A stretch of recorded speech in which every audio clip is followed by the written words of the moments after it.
Welcome back to मस्तिष्क shine. आज हम बात करेंगे एक ऐसे टॉपिक पे जो मोस्टली बहुत कम पेरेंट्स होते हैं जो इस बात पे आवाज़ उठा पाते हैं। तो आज का मेरा टॉपिक रहेगा प्राइवेट स्कूल की फ़ीस इतनी ज़्यादा क्यों होती है। देखिए, एक ज़माना था जब स्कूल एक शिक्षा का मंदिर होता था। आज वही स्कूल एक प्रॉफिट मेकिंग कंपनी बन चुका है। फ़ीस इतनी ज़्यादा कि मिडिल क्लास माँ बाप सिर्फ एक ही सवाल करते हैं, क्या हम अपने बच्चों को अच्छे स्कूल में पढ़ा भी सकते हैं। क्योंकि देखिए, जो रिच फैमिली होती है वो तो आराम से कर सकती है, पर मिडिल क्लास जो फैमिली होती है वो बहुत मेहनत से पहली बात तो पैसा कमाती है। पैसा कमाने के बाद घर के और भी खर्चे होते हैं जिसको निभाना पड़ता है। फिर एक उम्मीद होती है कि बच्चे को अपने अच्छे स्कूल में पढ़ाना, वो भी अगर ना हो पाए तो फिर बेकार है। हम ये जानते हैं पहले कि इतनी महंगी क्यों हो गई स्कूल की फ़ीस। आप दिल्ली के हो, चाहे मुंबई के हो या किसी भी शहर के हो, एक बात कॉमन है, प्राइवेट स्कूल फ़ीस रोज़ बढ़ रही है। 2010 में एक पेरेंट्स ने अपनी फ़ीस पूरी दिखाई थी, रेसिप्ट दिखाई थी। 2010 में एवरेज प्राइवेट स्कूल की फ़ीस जो थी वो 1200 रुपये प्रति महीना थी। 2024 तक ये पहुंच गई 6000 से 15000 महीना। सोचिए, 2010 में जो 1200 महीने की फ़ीस थी वो 24 में पहुंच गई जाके 6000 से 15000। कुछ एलिट स्कूल होते हैं वो 1 से 2 लाख पर ईयर सिर्फ नर्सरी के लिए लेते हैं। पर सोचने वाली बात है, आखिर ऐसी क्या वजह है जो स्कूल तो वही है, बिल्डिंग भी वही है, फिर फ़ीस इतनी क्यों बढ़ गई। School technically not for profit होना चाहिए, लेकिन रियलिटी में क्या हो रहा है, फ़ीस इतनी ज़्यादा हो चुकी है कि आप एक अच्छे स्कूल में पढ़ाने के लिए आप 100 बार सोचोगे। स्कूल ट्रस्ट एक बिजनेस मॉडल बन चुका है। यूनिफॉर्म, बुक्स, ट्रांसपोर्ट, इन सब में कमीशन बेस्ड टाई अप्स चलते हैं। बेसिकली अगर आप जिस स्कूल में आप पढ़ा रहे हो तो वो आपको बताएंगे इस शॉप पे जाके ही आपको बुक्स लेनी है, और जहाँ बुक्स लेने जाओ वो भी आपकी फ़ीस बिल्कुल कम नहीं करेगा, उतने ही रेट लगाएगा। तो एक पेरेंट्स ने बताया कि जो बुक्स थी वो 3000 की मार्केट में मिलती थी। सोचिए, मार्केट में 3000 की मिल रही हैं और स्कूल में वही 7000 में ली। ये फ़ीस से ट्यूशन काफ़ी नहीं था, आप ब्रांडिंग और लग्जरी का पैसा भी दे रहे हो। फ़ीस तो आप दे ही रहे हो, पर ब्रांडिंग और लग्जरी का भी पैसा आप दे रहे हो। और ये सबसे कॉमन चीज़ बढ़ी थी कोविड के बाद। जब सब लोग लॉकडाउन में थे ना, तो स्कूल बंद थे, तब भी फ़ीस चल रही थी। क्यों? ऑनलाइन क्लासेस के नाम पर भी पूरी फ़ीस चार्ज की गई। जब लॉकडाउन ख़त्म हुआ तो भी इंफ्रास्ट्रक्चर में अपग्रेड का एक्सक्यूज़ेस दे के भी फ़ीस बहुत बढ़ाई गई। एक डेटा सामने आया था 2021 के बाद एवरेज 20 से 35% फ़ीस हाइक देखने को मिला। सम स्टेट रिपोर्टेड में 40% हाइक इन जस्ट 1 ईयर। पर क्या ये हाइक जस्टिफाइड था? टीचर की सैलरी और फीस, आप जो फ़ीस दे रहे हो क्या वो डायरेक्टली टीचर के पास जा रही है? रियलिटी में क्या होता है, मैक्सिमम टीचर की सैलरी 15 से 30 हज़ार होती है। जो एलिट होते हैं स्कूल में वो जूनियर स्टाफ अंडर पेड होते हैं। सोचिए, तो सवाल ये उठता है, पैसा जा कहाँ रहा है। अब इसमें हम कहेंगे गवर्नमेंट का रोल कहाँ पर है। हर स्टेट का अपना लॉ और कोई सेंट्रल रूल नहीं है। पेरेंट्स की कंप्लेंट्स को इग्नोर किया जाता है या लंबा प्रोसेस होता है। अगर आप कंप्लेन भी करोगे तो ज़्यादा से ज़्यादा 5-6 दिन वो चीज़ चलती है, उसके बाद फिर से वही चीज़ सामने आने लगती है। लेकिन बात यह है कि आप खुद सोचिए कि क्या बिल बनाने से कुछ बदलेगा? जब तक इम्प्लीमेंटेशन नहीं होगा, सिस्टम वैसे का वैसा ही रहेगा। यहाँ पे पेरेंट्स की स्ट्रगल देखिए। एक माँ बाप अपने बेटे को अच्छे स्कूल में पढ़ाना चाहती हैं, लेकिन हर महीने का बजट हिल रहा है। सर्वे में पता चला 60% पेरेंट्स एजुकेशन लोन लेकर स्कूल फ़ीस भर रहे हैं। सोचिए, 60% पेरेंट्स। कुछ लोगों ने हेल्थ इंश्योरेंस बंद कर दिया सिर्फ फ़ीस के लिए। और जब प्रोटेस्ट करते हैं तो जवाब मिलता है, आप चाहो तो स्कूल बदल लो। पर क्या हर जगह अच्छे और अफोर्डेबल स्कूल मिलते हैं? नहीं। पेरेंट्स भी एक रेस में हैं। स्कूल का नाम, रैंकिंग, कैंपस, इन सब के लिए एक्स्ट्रा पैसे देने को तैयार हैं। अब इसका फोमो क्या है? Fear of missing out. Education को भी एक स्टेटस सिंबल बना दिया गया है। अब वो आप सोच के रखिए कि अगर आप एक अच्छे स्कूल में पढ़ा रहे हो तो उतनी ही फ़ीस लगनी है, और ये एक बच्चा नहीं, हज़ारों बच्चे पढ़ रहे हैं। आपको उसी स्कूल से उनकी बुक्स लेनी है। मतलब आप समझ सकते हो ना कितना ज़्यादा इसको बिजनेस बना दिया गया है। सोचना भी एक आम इंसान के लिए बहुत ज़्यादा मुश्किल हो चुका है।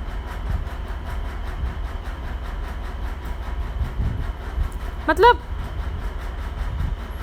आप विश्वास नहीं मानेंगे, एक माँ थी जिन्होंने बोला कि पिछले हफ्ते स्कूल ने बोला था अब तो एनुअल स्पोर्ट्स फंड भी देना पड़ेगा। कितना? 4500। उस समय उनके फादर थे, वो थोड़ा गुस्सा हुए। जब एडमिशन के लिए लिया था बोला था सब इंक्लूडेड है, हर महीने एक नई फ़ीस का नाम ले लेते हैं। तो उन्होंने बोला क्या हम एक ATM है? ये सिर्फ एक कहानी नहीं है, ये हर घर की कहानी बन चुकी है। मतलब आपसे एडमिशन के टाइम जितना उनको लूटना होता है वो लूट लेते हैं, उसमें ये भी बोल देते हैं कि ये सब चीज़ें इंक्लूडेड है। और जब आप थोड़े 2-3 महीने बाद फिर एक नई चीज़ आप बच्चा लेके आता है, मम्मा ये चीज़ इंक्लूडेड है, ये चीज़ इससे फ़ीस देनी है, ये क्यों क्यों क्यों दें हम लोग? किस चीज़ का? क्या 5 स्टार होटल है? आप जब मन चाहेंगे तब आप अपनी फ़ीस बढ़ा देंगे।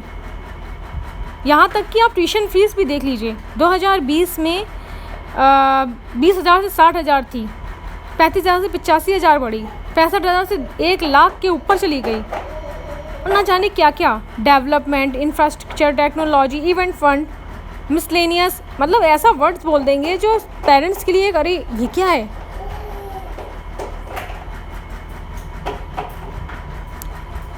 मतलब आज जो चल रहा है उस पे स्कूल में एडमिशन लेना मुश्किल है, बहुत मुश्किल है।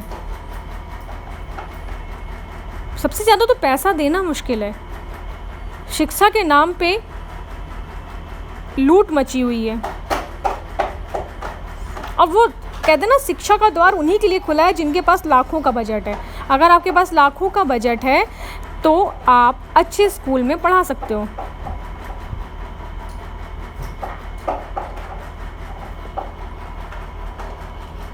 अब आपके माइंड में क्वेश्चन आएगा कि हम क्या कर सकते हैं। आप जो भी आपको फीस स्ट्रक्चर मिल रहा है उसको लिखित में लो। अरे आप इस पे भी कहोगे ना तो भी बहुत ज़्यादा बहस होगी, ये लिखित पे क्यों, ये वो, मतलब। लेकिन ऑप्शन है, यूनिफॉर्म बुक्स आपको जो मिल रहा है वो वेंडर से मत लो, ओपन मार्केट से लो। सबसे बड़ी बात है, पेरेंट्स जो है वहाँ के एक यूनिटी बनाएं, अपनी वॉइस को कलेक्ट करें साथ में मिलकर। स्टेट एजुकेशन डिपार्टमेंट का व्हाट्सएप या ईमेल उसके करके कंप्लेन भी कर सकते हो। आप व्हाट्सएप से या मेल करके आप कंप्लेन भी कर सकते हो। क्योंकि अगर आप आज चुप रहोगे तो बहुत दिक्कत हो जाएगी आपके बच्चों को।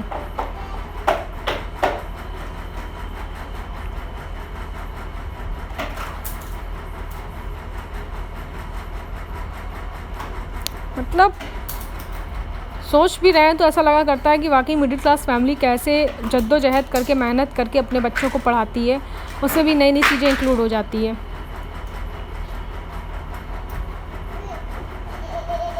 और एक चीज़ और, आप RTI फाइल करके डिटेल्ड अकाउंटिंग मांग सकते हैं। लोकल पेरेंट्स ग्रुप बनाएं, प्रेशर कलेक्टिव करें। स्टेट एजुकेशन डिपार्टमेंट को ऑनलाइन कंप्लेन भी कर सकते हैं आप, ये ज़्यादा ज़रूरी है।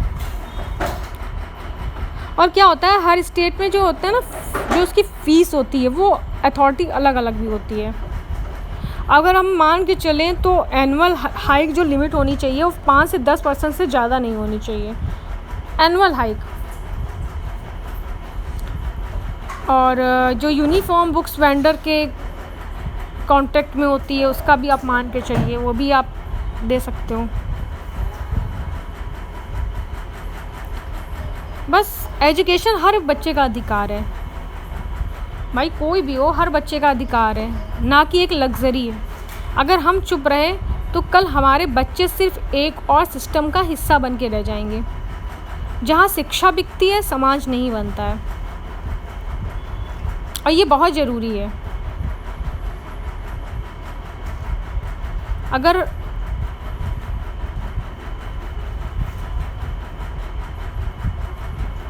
क्या बताएं, अगर यही चीज़ चलती रही आगे तो बहुत दिक्कत हो जाएगी।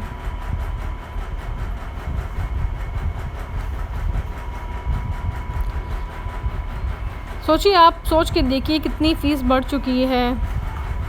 आजकल स्कूल में एडमिशन मिलना मुश्किल है।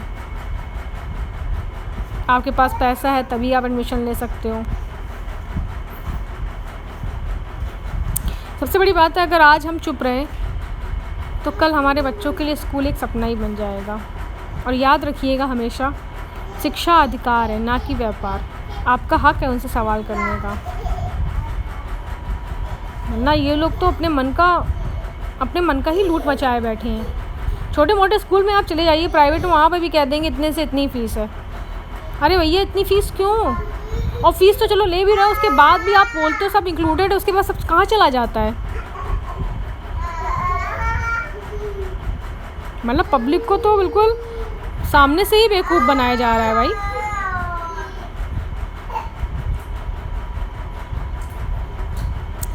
बस ये लास्ट में कहना चाहेंगे, अगर आपको लगता है ये वीडियो किसी माँ बाप के, किसी गार्जियन के, किसी पॉलिसी मेकर तक पहुंचनी चाहिए तो इसे ज़रूर शेयर करिएगा, लाइक करिएगा और कमेंट में अपना एक्सपीरियंस बताइएगा।